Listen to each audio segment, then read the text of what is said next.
Forget your meeting today, Maya. You're not going anywhere.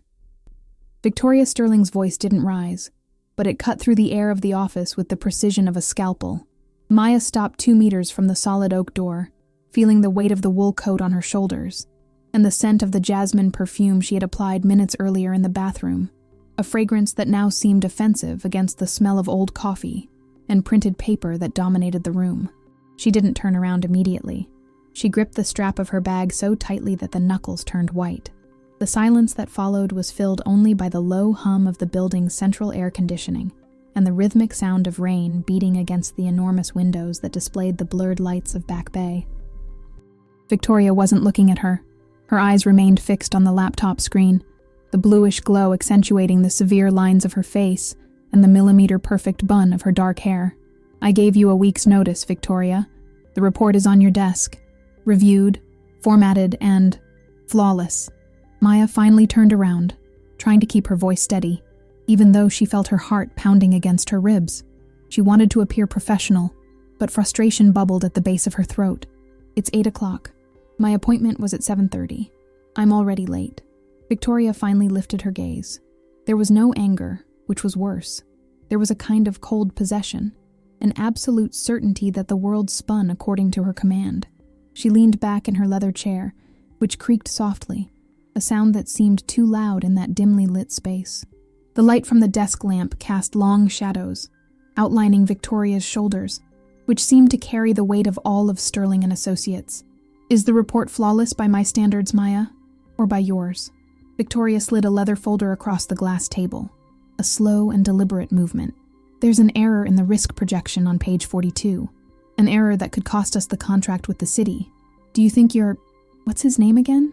The guy who wears bow ties and posts pictures of vegan dishes?" A tiny, bitter smile appeared on Victoria's lips. "Do you think he's worth a few $1,000,000 in losses for this company? Because if he is, maybe you're in the wrong profession." Maya felt her face burn. It wasn't just the job. It was never just the job. It was the way Victoria dismantled her personal life with a cutting remark, as if any attempt by Maya to have a life outside those 4 walls was a personal betrayal. Approaching the table, Maya let her bag fall onto one of the visitor chairs. The dull thud of the leather against the upholstery echoed like a silent surrender. She caught the scent of Victoria, something reminiscent of sandalwood, old paper, and an almost imperceptible hint of vanilla, a disturbing contrast to the coldness of her words. "His name is Julian, and the error, I reviewed it 3 times. There was no error." Victoria leaned forward, closing the distance between them. The light from the lamp now illuminated her eyes, which were a deep, almost metallic gray. "Perhaps you were in too much of a hurry to get to the restaurant. Haste is the enemy of perfection, and you know how much I demand perfection from those around me." The "around me" lingered in the air for a second longer than necessary, laden with a subtext that Maya had been trying to ignore for months. Sometimes, one finds oneself trapped in situations where duty feels like a chain, and the person holding the key is precisely the one from whom we should flee. If you've ever felt that your heart was at stake while simply trying to do your job, you might recognize yourself in this silence between them. Take a moment to subscribe to the channel and follow how this tension unfolds. Maya took a deep breath, feeling the heat radiating from Victoria's body. It was a dangerous proximity. She reached for the folder, but Victoria didn't let go. Their fingers touched for a fraction of a second. The skin of Victoria was cold, but the touch sent an electric shock through Maya's arm, making her instinctively retract her hand. "Sit down, Maya." It was a request disguised as an order. Victoria opened the folder and pointed to a column of numbers. "Let's fix this together. Order food. Something that doesn't involve tofu, please. If we're going to spend the night here, at least let the palate be rewarded." Maya looked at the clock on the wall. Julian must have already sent the 3rd message. She could imagine his disappointment, the frustration of being left aside yet again because of the difficult boss. But looking at Victoria, she noticed something she hadn't seen before, a small strand of hair that had escaped from the perfect bun, falling softly over her forehead. That tiny detail, that flaw in the armor, disarmed Maya more than any shout would. It was a vulnerability that Victoria rarely allowed anyone to see. "You do this on purpose, don't you?" The question slipped out before Maya could filter it. Victoria stopped flipping through the papers. "What?" Maya gestured to the empty office. to the rain that was now pounding the glass harder, to the luxurious solitude they were immersed in. You wait until the last minute. You wait for me to have something important to remind me that I belong here. To you. The silence that followed was dense, almost solid. Victoria didn't look away. She sustained the accusation with a calm that bordered on cruelty. I expect nothing, Maya. I only recognize when someone has the potential to be more than an ordinary employee who leaves at 6 p.m. to have dinner with a mediocre man. She stood up, walking to the small wine cellar built into the wall. The sound of ice clinking against the crystal glass was sharp. You are brilliant, Maya. But your need to be normal prevents you from seeing what is right in front of you. Victoria poured 2 fingers of whiskey and offered it to Maya without looking at her. Maya hesitated but accepted the glass. The glass was cold. And what is in front of me, Victoria? Besides an entire night of spreadsheets and a cell phone bill full of excuses that I'll have to come up with. Victoria stepped closer to her, invading her personal space in a way that made the air feel scarce.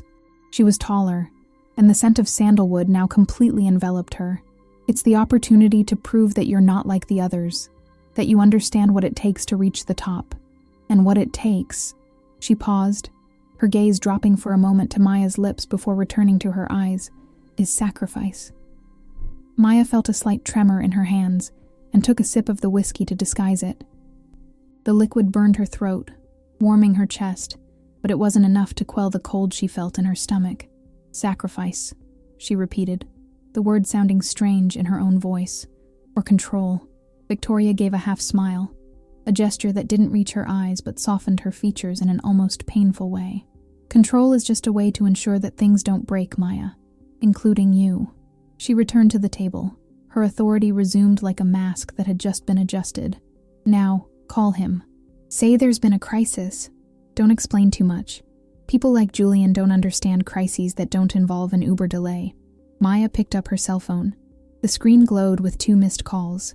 She felt a pang of guilt, but at the same time, a grim relief at having an excuse not to go. There was something magnetic about that room, about that woman who treated her like a valuable resource and, at the same time, like something that needed to be tamed. I'll call from the hallway, Maya said, her voice coming out quieter than she intended. Don't take too long, Victoria replied, already focused on the numbers again. The coffee is cold, but the whiskey is good, and the night is just beginning. Maya left the room, but as she closed the door, she could still feel the pressure of Victoria's gaze on her back, an invisible mark that seemed to burn through the fabric of her coat. The lie had a bitter taste, like the bottom of a cup of burnt coffee. In the empty hallway, where the automatic lights flickered with a chilling indifference, Maya heard Julian's voice on the phone. He was calm, overly understanding, and that irritated her in a way she couldn't explain. It's okay, Maya. I understand. Your work is intense. We can reschedule for the weekend. He didn't ask if she was all right. He didn't question why the crisis always happened when they were trying to build something outside of Victoria Sterling's orbit. Maya leaned her forehead against the cold marble wall, closing her eyes. Thank you, Julian. I'm really sorry. She hung up before he could say he loved her. That word would sound like a dead weight in that hallway charged with a different kind of electricity. When she returned to the room, the atmosphere had changed. Victoria had removed the blazer from her pinstripe suit, revealing a pearl silk blouse that looked liquid under the light of the lamp. She stood by the window, watching the reflection of the lights of Boston fading into the rain fog.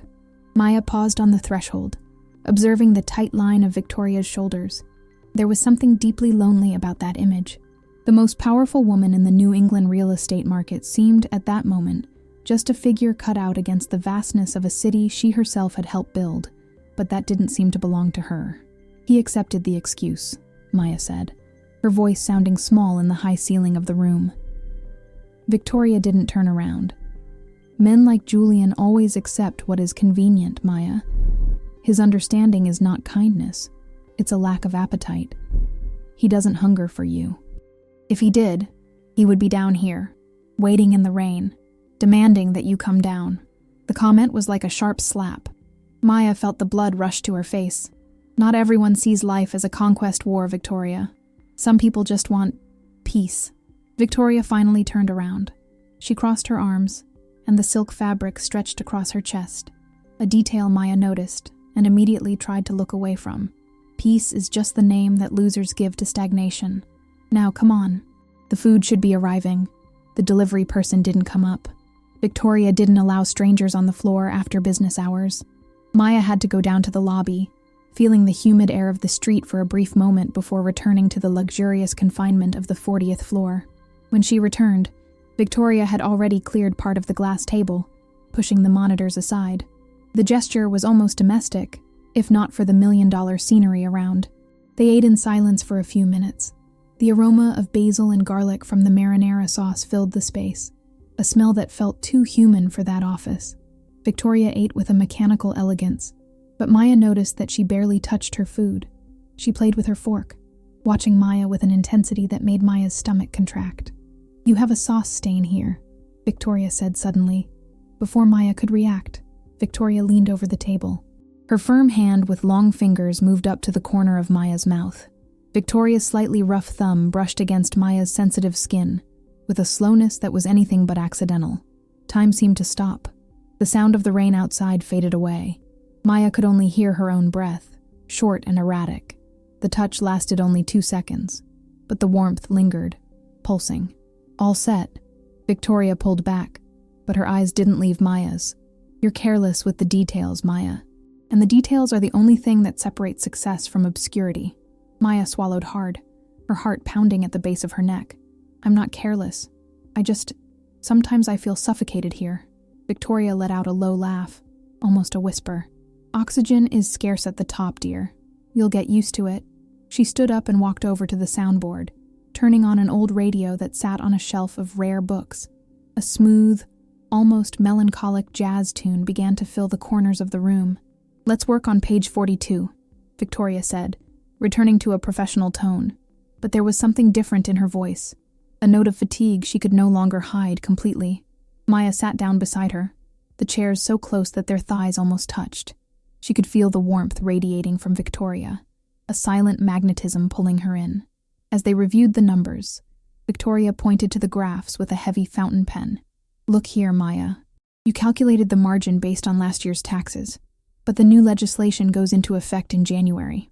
Maya looked at the paper, but her mind was fixed on the strand of hair from Victoria that was now dangerously swaying near her shoulder. "I knew that. I must have gotten confused when tabulating," Maya murmured.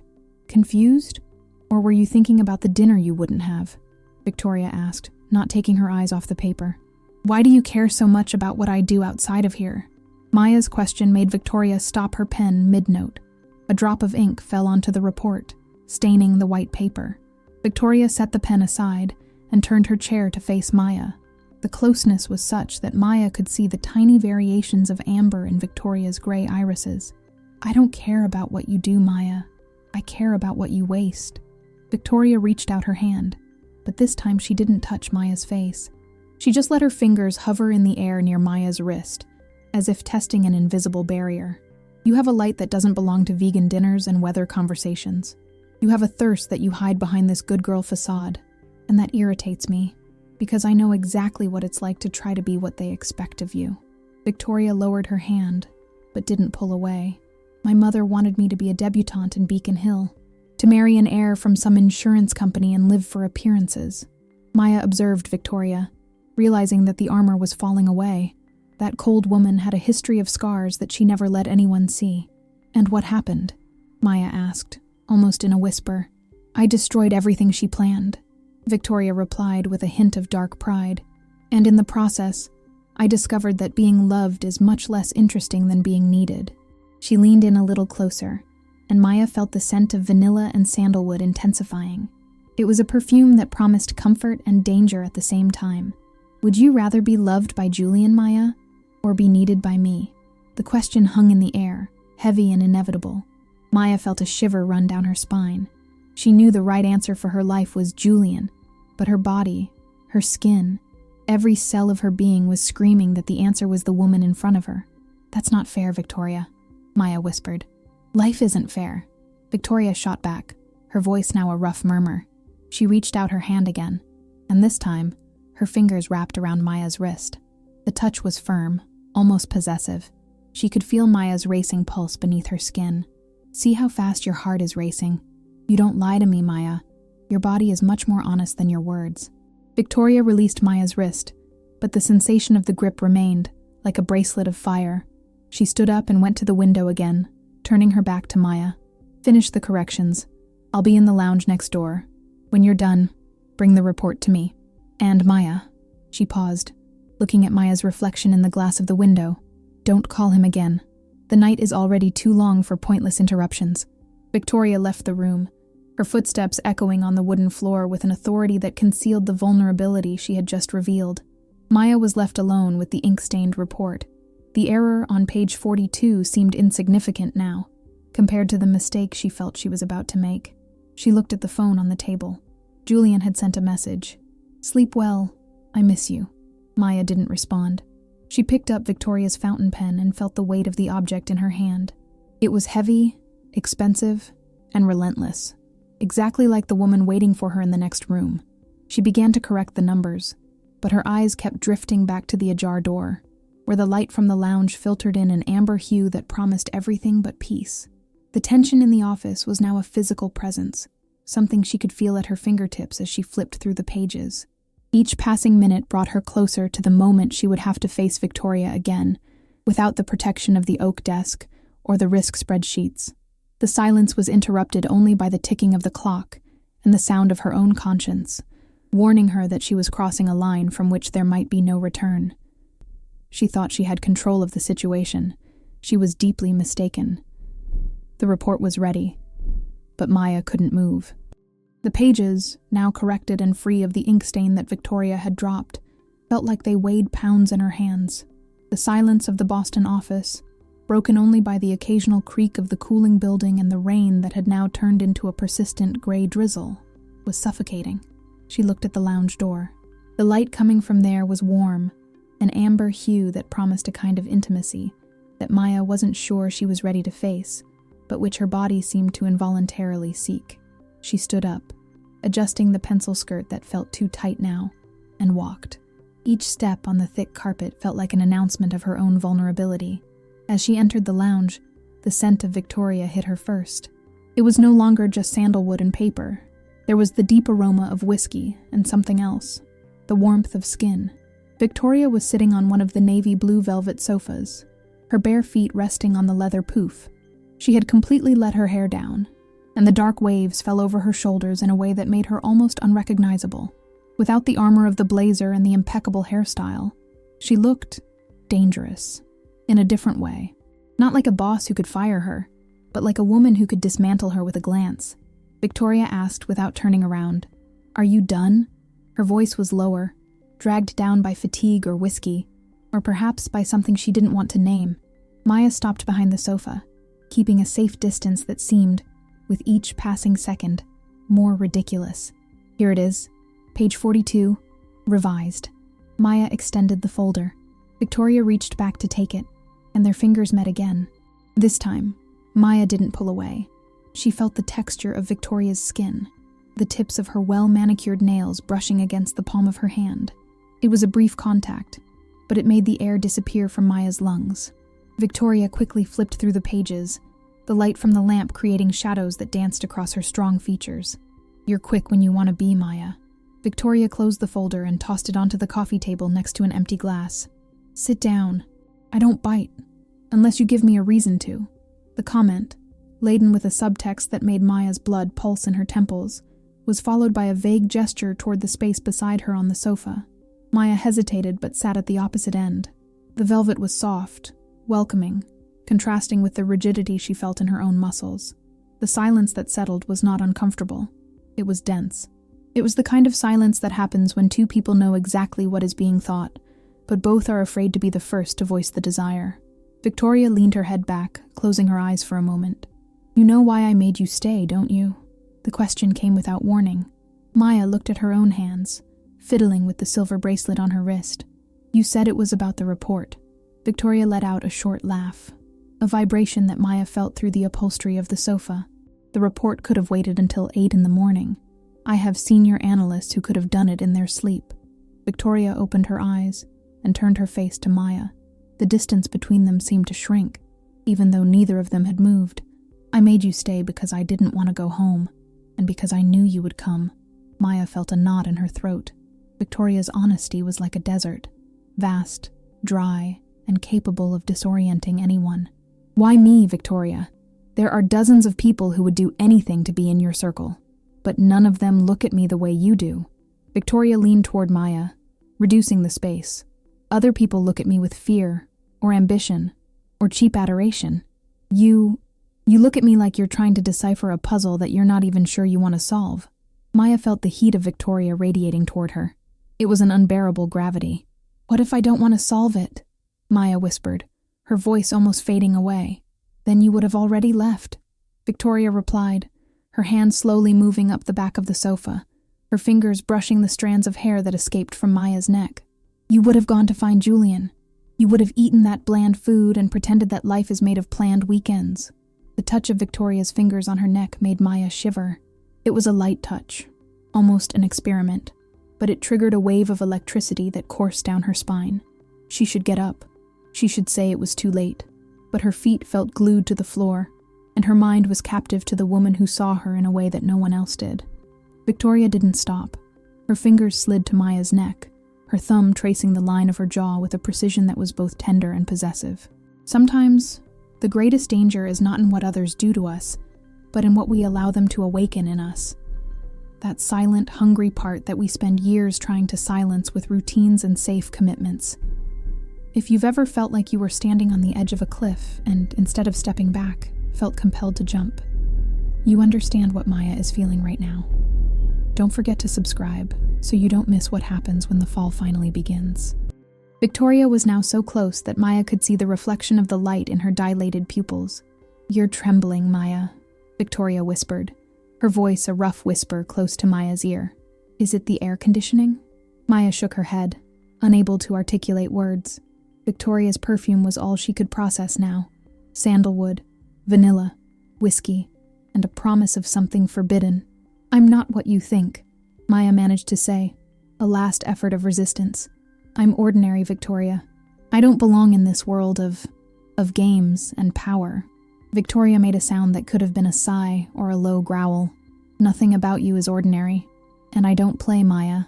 I win. But now, I don't want to win. I just want you to stop pretending you don't want this as much as I do. Victoria's hand moved from Maya's face to her shoulder, gently squeezing the fabric of her blouse. The touch was firm, real. Maya felt like she was losing control of her own narrative. The image of Julian, of her home, of her organized life, all seemed to be losing color, becoming a blurred sketch against the vibrant and dangerous reality that was Victoria Sterling. Maya closed her eyes for a second, trying to catch her breath. When she opened them, Victoria hadn't pulled away. She was watching every reaction of Maya with a contained hunger. What happens tomorrow? Maya asked, her voice faltering. Victoria gave a sad smile, something Maya never imagined she would see on that marble face. Tomorrow, the world continues to be what it is. But tonight the world is just this office, and the rain outside. Victoria leaned her face closer, her nose brushing lightly against Maya's. Their breaths mingled in a ragged rhythm. The tension was almost unbearable, a silk thread stretched to its limit, ready to snap. Maya felt desire rising like a tide, hot and inevitable, threatening to drown any remnants of logic that still remained. She saw Victoria's hand rise again, fingers seeking the outline of her lips, a caress that was a silent question. Maya didn't pull away. She leaned forward, enough for the touch to become a real connection.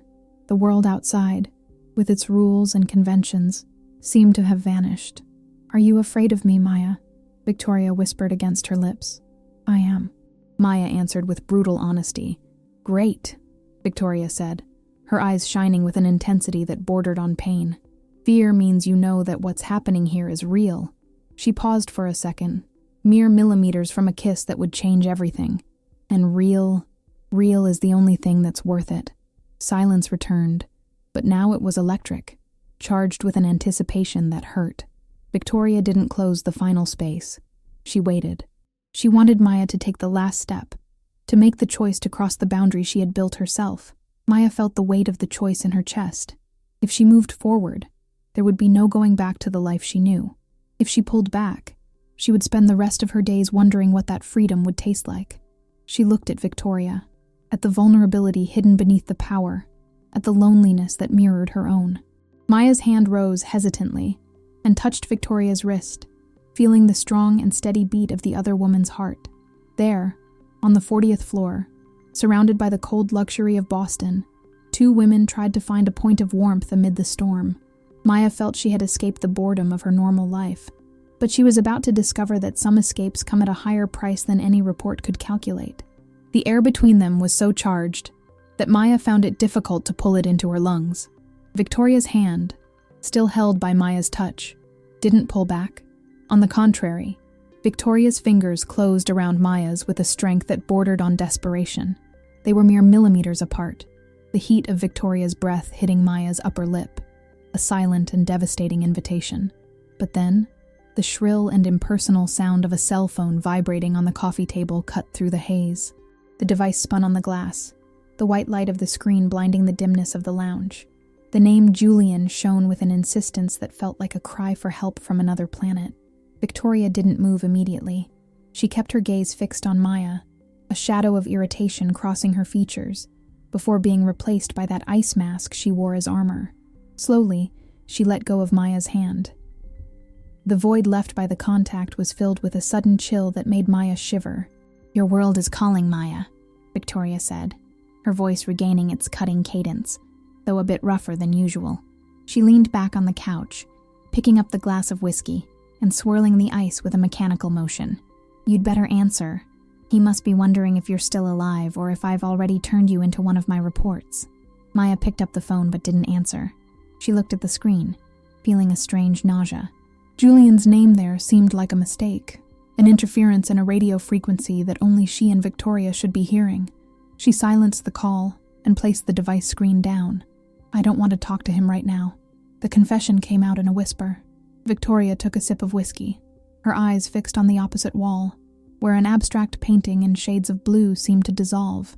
"Wanting and needing are two different things, Maya. You need him. He's your safe harbor, your ticket back to normalcy. And I'm just the crisis you'll use as an excuse tomorrow. Why do you do this?" Maya stood up, frustration rising in her chest like a flare. She began to pace the small lounge space, her steps muffled by the velvet. "Why do you bring me so close and then push me away as if I were a nuisance? You act like I'm the only person who understands you, and in the next second, you treat me like I'm disposable." Victoria slammed the glass down on the table with a dull thud. She stood up as well, the pearl silk blouse now wrinkled, evidence of a humanity she was trying to hide at all costs. She walked over to Maya, stopping so close that Maya could see the almost imperceptible tremor in her jaw. "I treat you like what you are, a choice I shouldn't have made," Victoria said, each word coming out like a small explosion. "Do you think it's easy for me, having you here, every day, with that honesty of yours that makes me question everything I've built? You look at me and don't see the Sterling Empire. You see," she hesitated, her voice faltering for a second, "you see what I've lost, and I hate you for that. I hate the fact that, in 10 minutes in this room, you've disarmed me more than 10 years in the financial market." Maya reached out to touch Victoria's arm, but she flinched away with a sharp movement. The breakup was not an explosion of screams, but a slow, painful wear that had finally reached its limit. Loving someone without the guarantee of permanence, not knowing if the ground beneath your feet will last until dawn, is like walking a tightrope over a chasm of glass. If you've ever felt yourself losing parts of yourself to fit into someone else's chaos, maybe this silence between them hurts you too. Take a moment to subscribe to the channel and feel every beat of this heart that refuses to give up. I'm not a wrong choice, Victoria. I'm a person. Maya felt tears prick her eyes, but she refused to let them fall.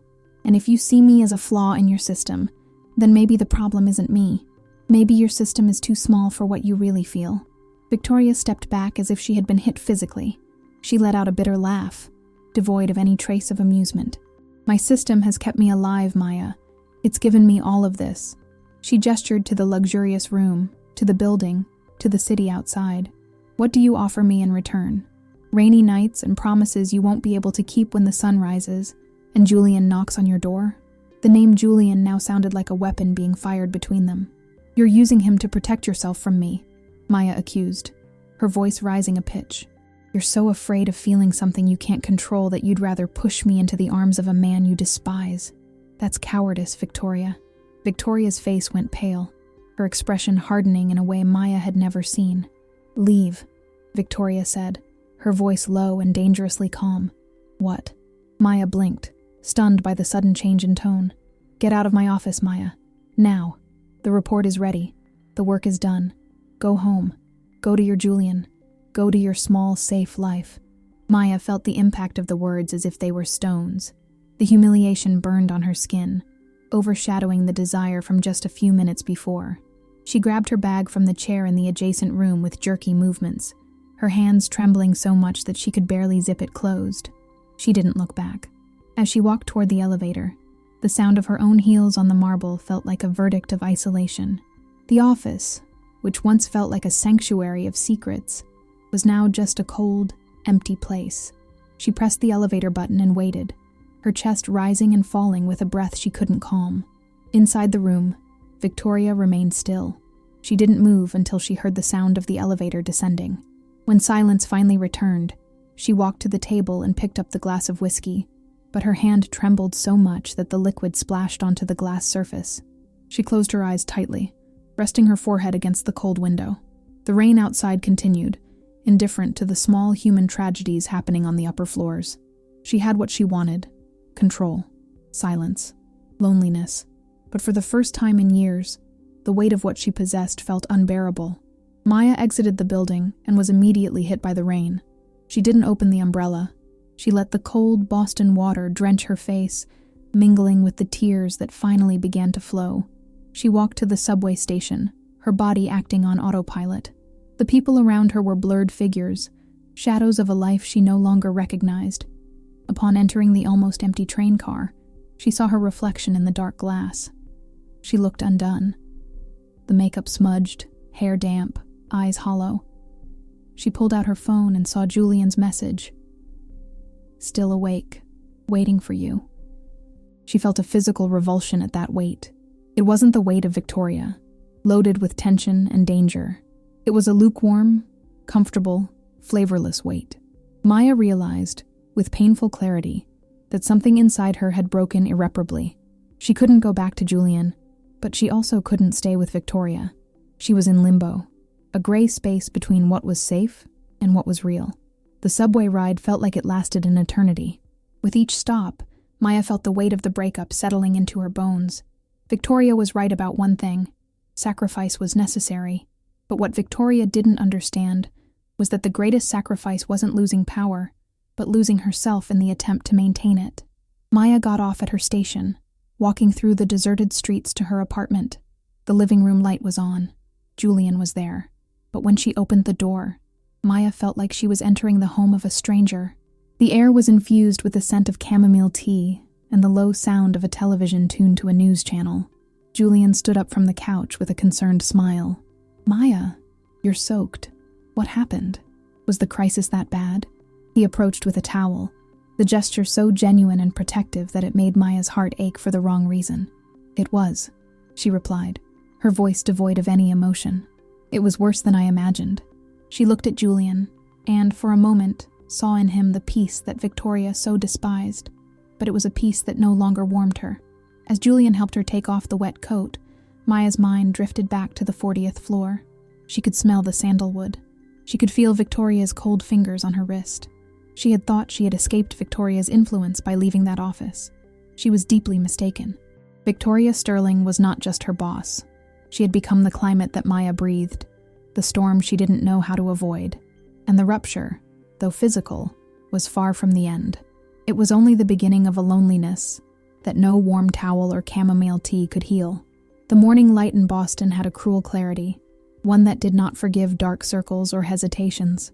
Maya woke to the sound of traffic on Commonwealth Avenue, a constant murmur that seemed to mock the stagnant silence inside her apartment. Julian had already left. He had left a note next to a mug of lukewarm coffee. I went for a run. You looked exhausted. I love you. Maya looked at the word love and felt a pressure in her chest, as if she were wearing shoes 2 sizes too small. She didn't feel loved. She felt watched by a ghost. The scent of Victoria, that persistent sandalwood that seemed to have seeped into her pores, was still there, challenging the aroma of coffee and toast. Upon arriving at Sterling and Associates, the lobby seemed more imposing and cold than usual. Maya adjusted her blazer, feeling the fabric pinch her skin. She expected a confrontation, a conversation, perhaps even a veiled apology, but what she found was emptiness. Victoria's desk was empty, though the computer was on.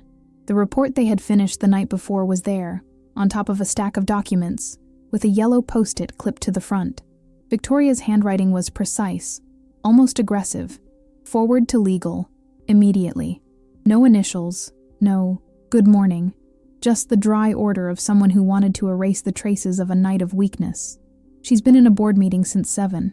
Sarah's voice, the senior assistant, made Maya jump. Sarah was watching her with a curiosity tinged with suspicion. She seems in a bad mood, more than usual. You stayed late with her, didn't you? Maya just nodded, her hands buried in her pockets to hide the tremor. Just reviewing the city contract. A lot to adjust.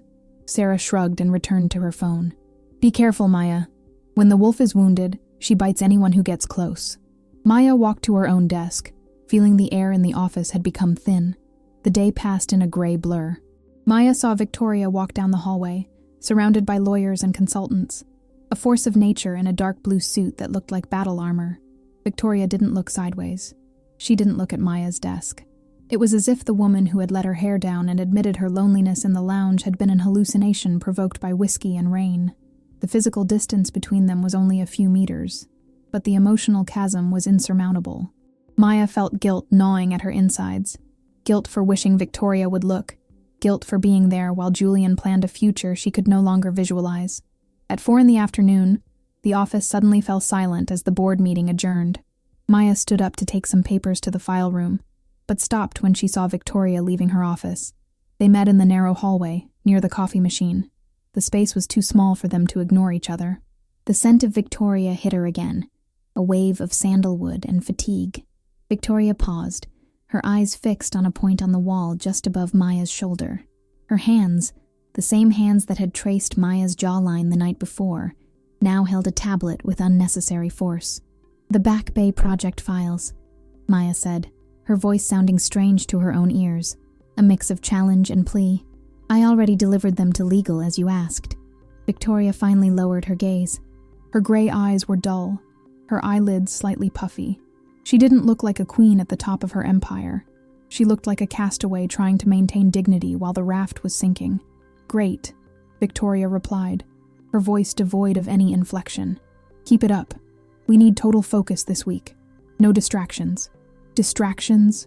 Maya repeated the word, feeling a stab of anger overpower the sadness. Is that how you label what happened? A distraction? Victoria stepped forward, invading Maya's space, but there was no desire in that movement. There was only the brutal need to reaffirm control. What happened, Maya, was a miscalculation. I was tired. You were available.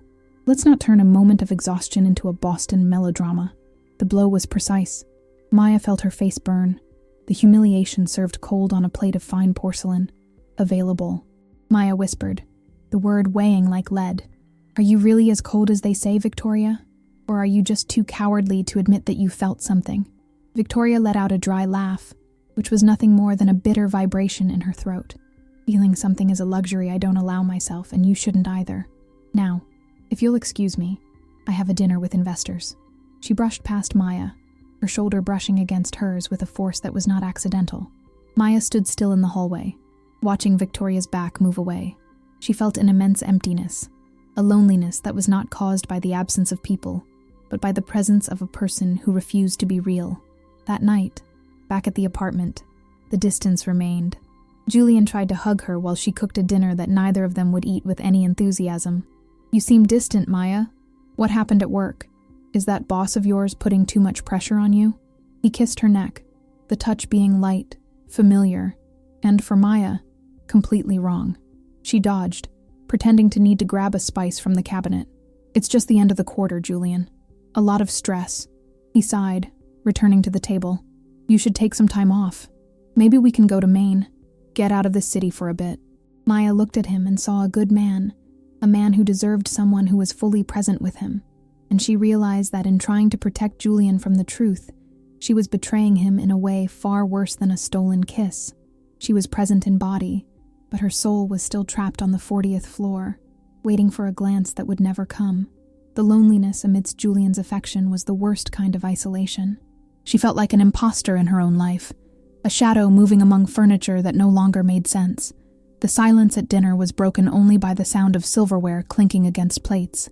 Julian tried to make conversation, talking about a new documentary, about a coworker, but his words seemed to come from very far away. Maya simply shook her head, her mind revisiting the moment in the hallway. A miscalculation. She wondered if Victoria was, at that moment, at a lavish dinner, drinking expensive wines and smiling at powerful men, while secretly holding on to the memory of how her hand trembled when touching Maya's wrist. Loss is not just when someone leaves, it's when the person is still there, but the connection has been deliberately severed, leaving only exposed wires that spark in the dark.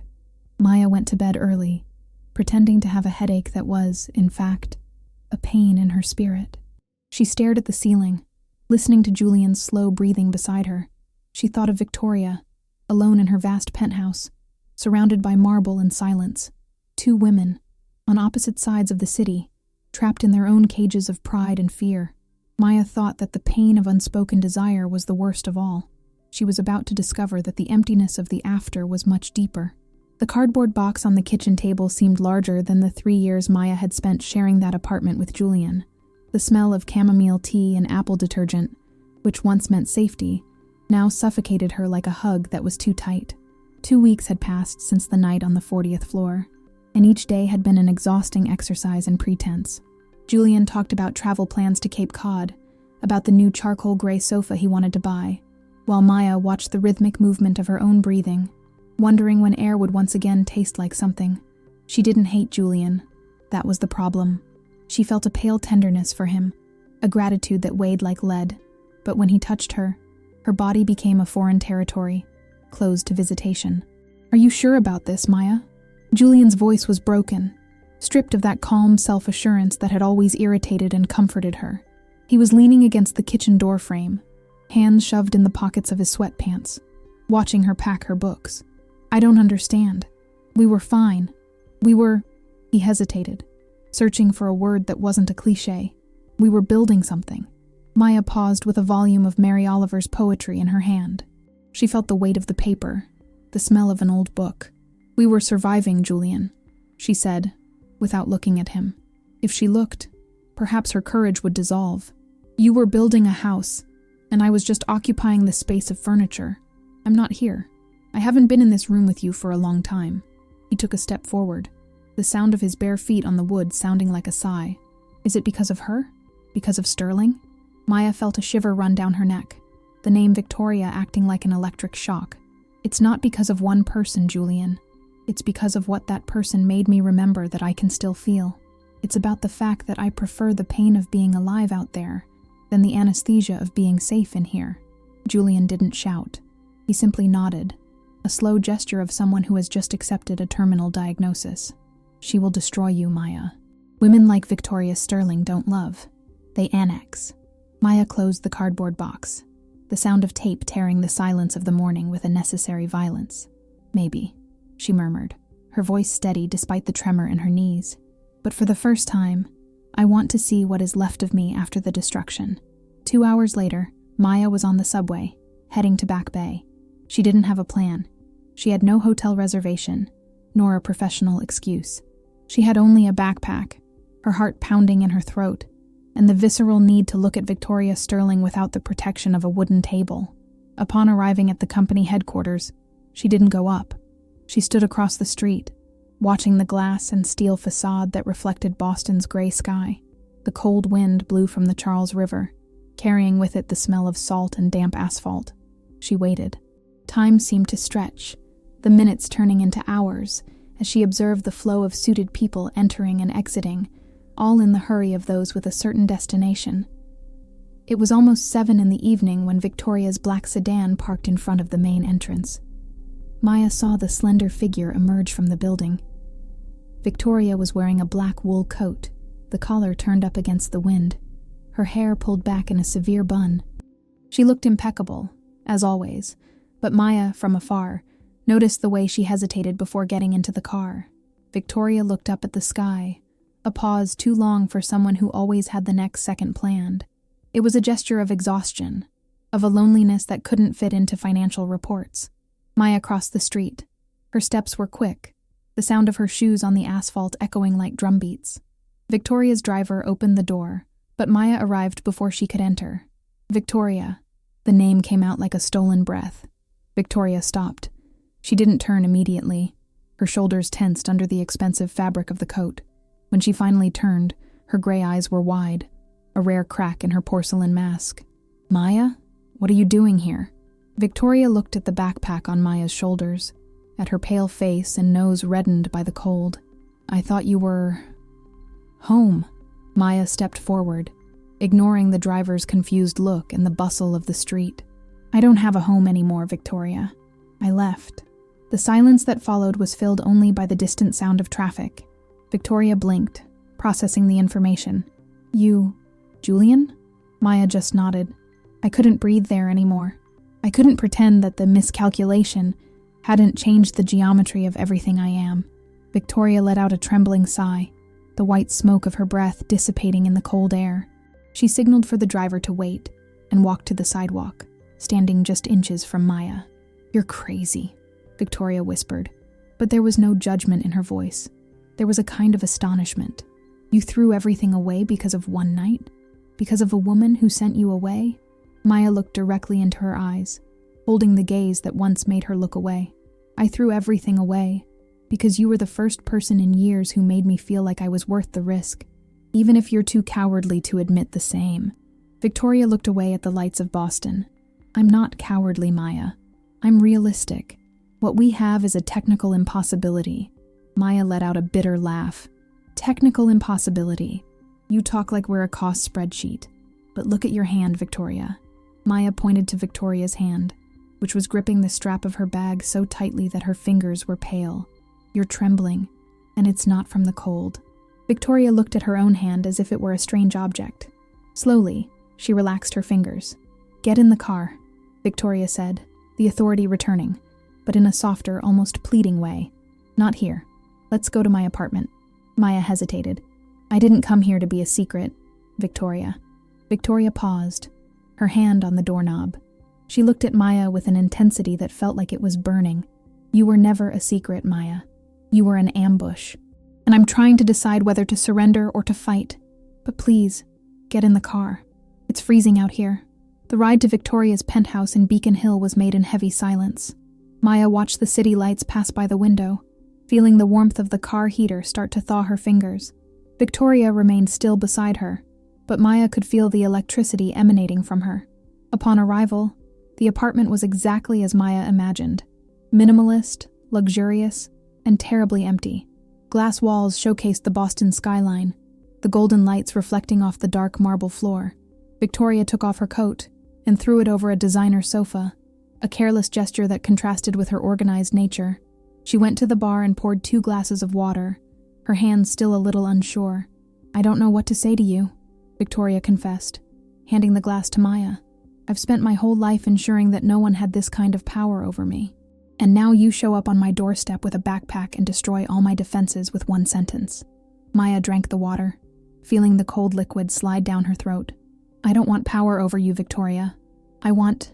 She paused, searching for the right word. "I want the truth, even if the truth is that you don't want any of this."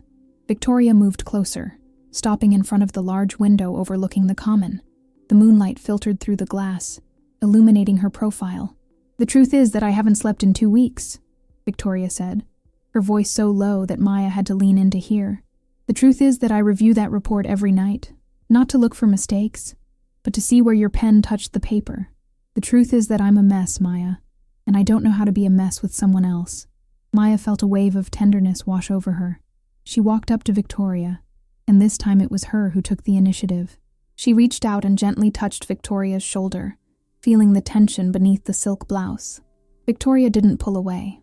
She leaned her head, resting her cheek against Maya's hand. a gesture of surrender that made Maya's heart stumble. "You don't need to know how," Maya whispered. "We just need to start." Victoria turned to her, her eyes now wet, a raw vulnerability exposed under the cold light of the apartment.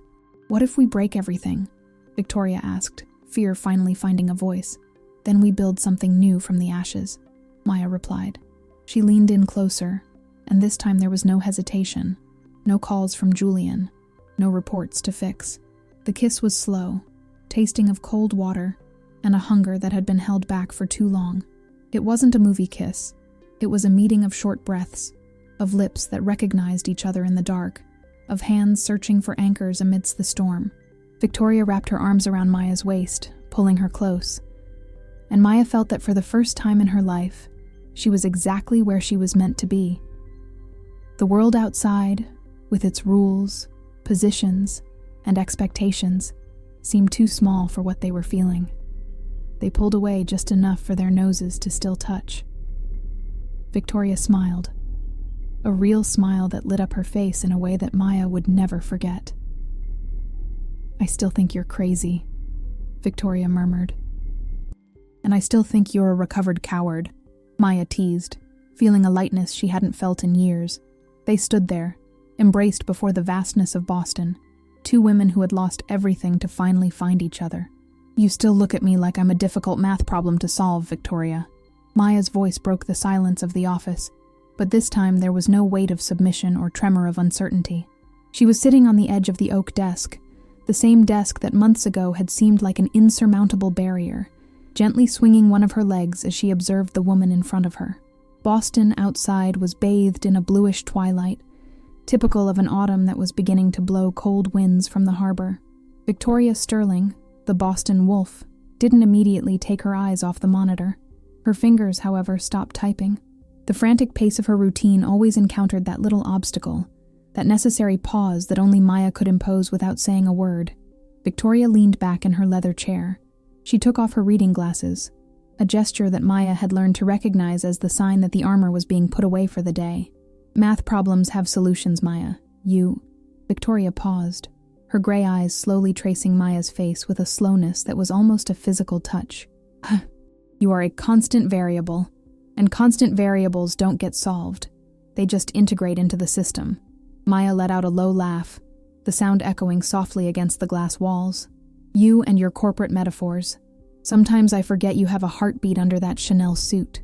Victoria stood up, walking around the desk with the grace of someone who knows every inch of the territory she treads. She stopped in front of Maya, her hands deep in her tailored pants pockets.